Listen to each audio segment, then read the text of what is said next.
Hi, I'm Rachel from Bay FC, and you're watching Bay Area Sports Wrap.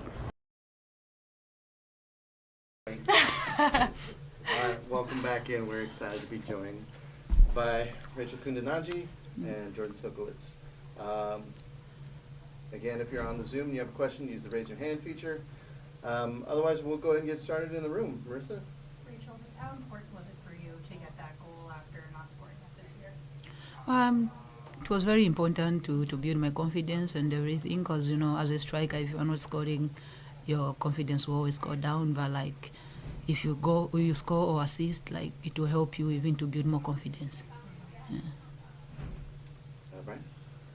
So I don't know if you guys realize this, but minute point 2 seconds from the time that you stoned one of their forwards in front of the goal until you put it in the back of the net, hitting both sides of the goal and in. How much momentum did both of you feel in that moment? And I just got to say this: if that ain't save the week, I don't know what is. I appreciate that. I just think doing my job, helping the team in any way I can, and obviously what an incredible run by Rudy.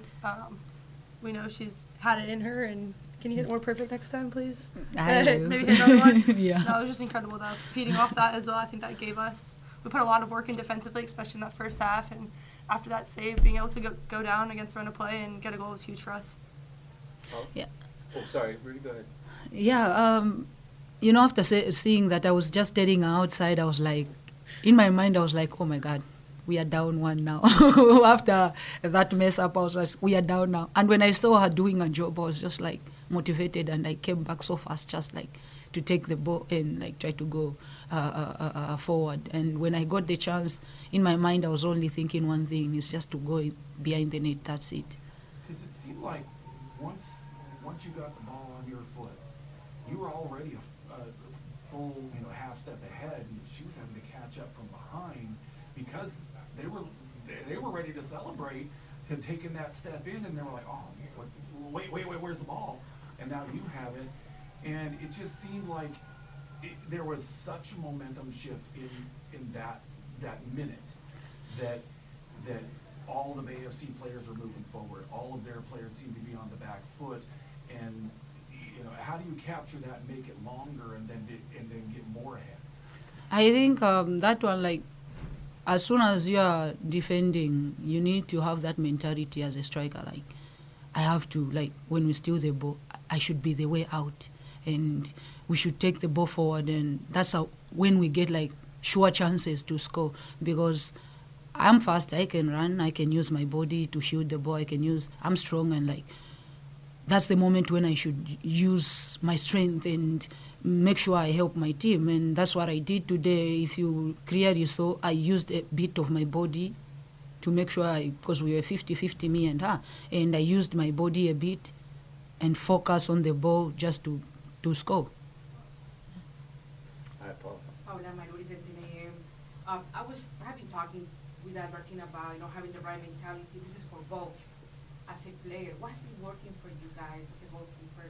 Congratulations for your goal, and Thank you. the moment that you scored, you go celebrate with your friends. How important was that for you? Like I said, this goal has built my confidence. Going like 5 games without scoring as a striker, that's a no. Because even if I was a coach also, I would be like, she's not scoring, what's going on? Let me try to find someone to replace her, And as a striker, we have that pressure whereby I'm not scoring and your friends are scoring, and you're like, any day, anytime, coaches can change their mind and say, let me play this one. And every time they give you a chance, you don't score. But now, like, I've scored, and I'm looking forward to score more and also assist more goals. Like, this has relieved me from that little pressure I had, even although pressure is not my thing, but like sometimes we just sit down and think every time when the game is done, you didn't score or assist, you'll be like, my job is at least, I think going off that though, Rudy, she's created so many chances for us, and this is a team sport, and we know it was just a matter of time before she got one on the back of the net, and I'm sure it'll be a chain reaction, and there's many more to follow, but that's why you play a team sport. She's created a lot for us, and super pumped for her to get one into net. Thank you. And what has been the key to have that consistency this week in the game? How is that working for you guys? I think going in, we had a game plan, executing that, but also just carrying the momentum from our last game in North Carolina, just continuing to build on it, see where we needed to make a few adjustments, but then just continue to build on that, and especially being home in front of our fans.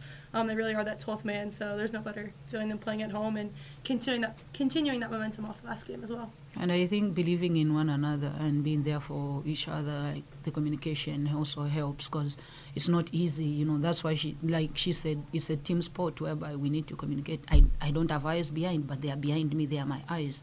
I know I can see in front, so they'll be telling me what to do. So, yeah, communication also helps. Okay. Hi, it's Mara Griffin with The Athletic. Two very different questions for each of you.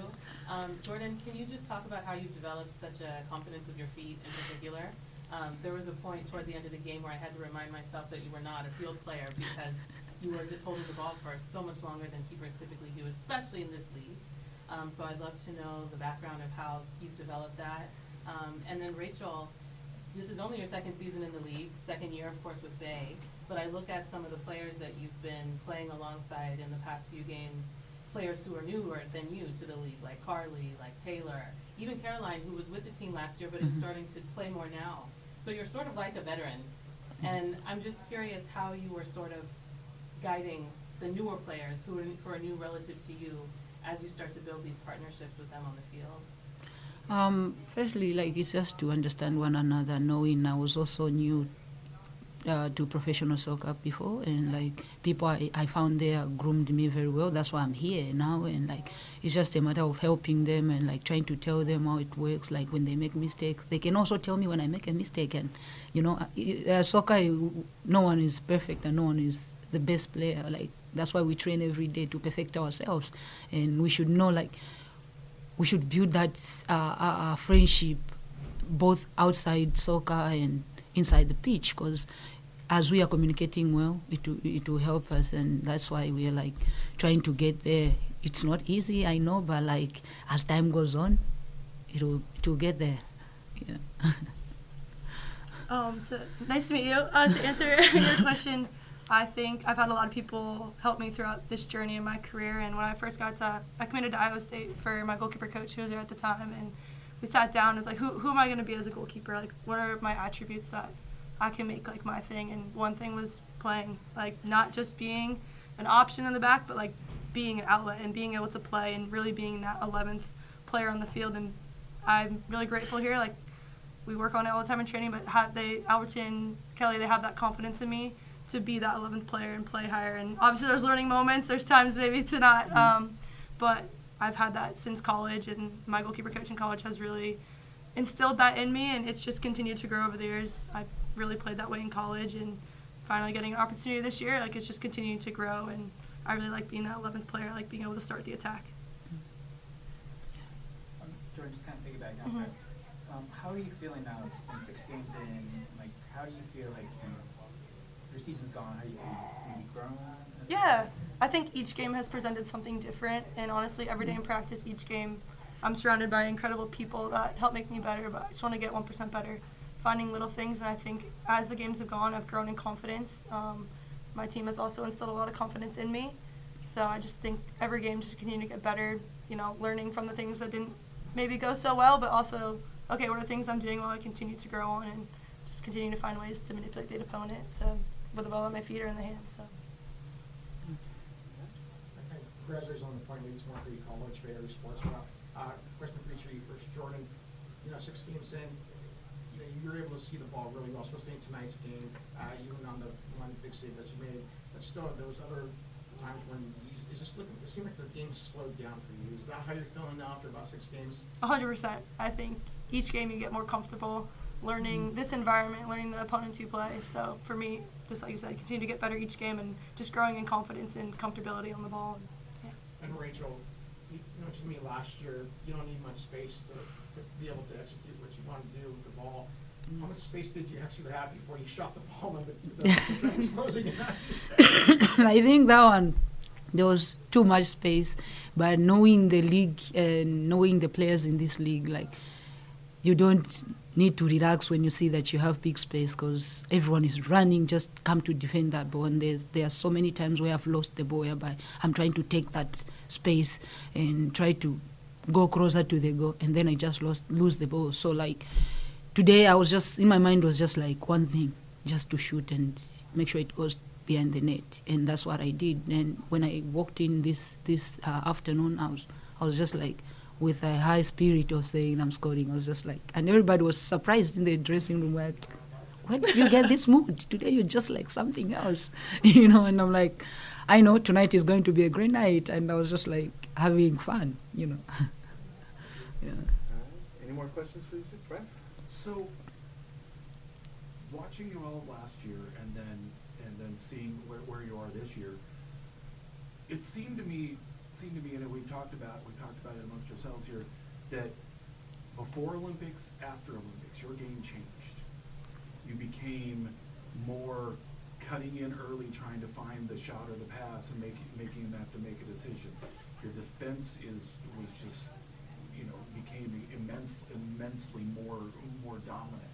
More when you're pressing, people aren't wanting to try to dribble off you. They want that ball off their foot. Is there something that changed for you in that Olympic time, or is there just a commitment you made? Because there's definitely a difference in your game. So what happened there?